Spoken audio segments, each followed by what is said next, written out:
Hi everyone. I'm doing a couple videos tonight of different machines I've gotten recently, and this is my Lewyt 77. Thankfully, due to a very kind gesture from somebody, a collector friend, I now have all the tools to use this machine appropriately. I need wands, but I found out that there were several things that could be used in the original stead that will work. First things first, it has the optional metal toolkit. On later Lewyts, this was made out of plastic, and most of them are usually found broken.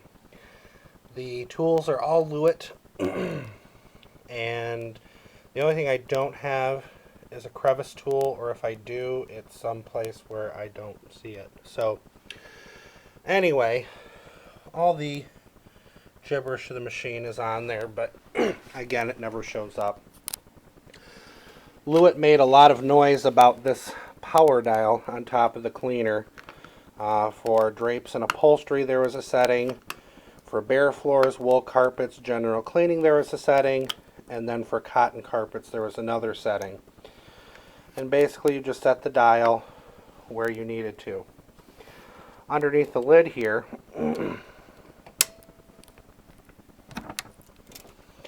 was Lewyt's air evacuator.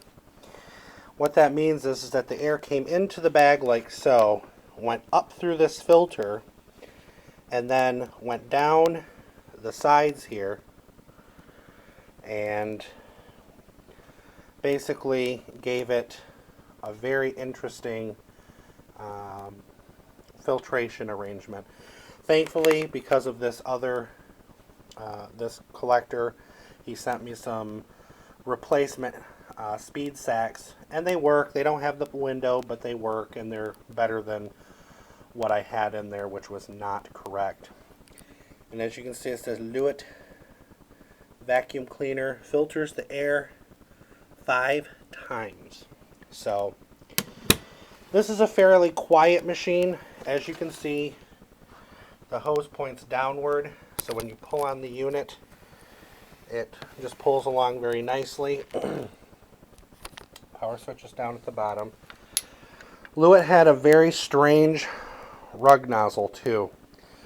You had a dial up on top that adjusted the brush for 3 different like high, medium, and low. But then beneath, they had this automatic metal gleaner that moved back and forth with the nozzle.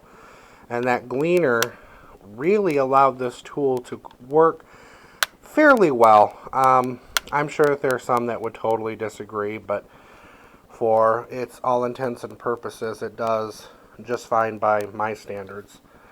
And anyway, this automatic gleaner continues to go. Obviously, the thick sweeping brush is behind. Has good edge cleaning. Because the hose is rather leaky, it doesn't exactly clean as well as one would hope. But it still picks up a little bit. So what I'm going to do now is set this up, and hopefully we have enough time for it runs out of memory to do a vacuuming.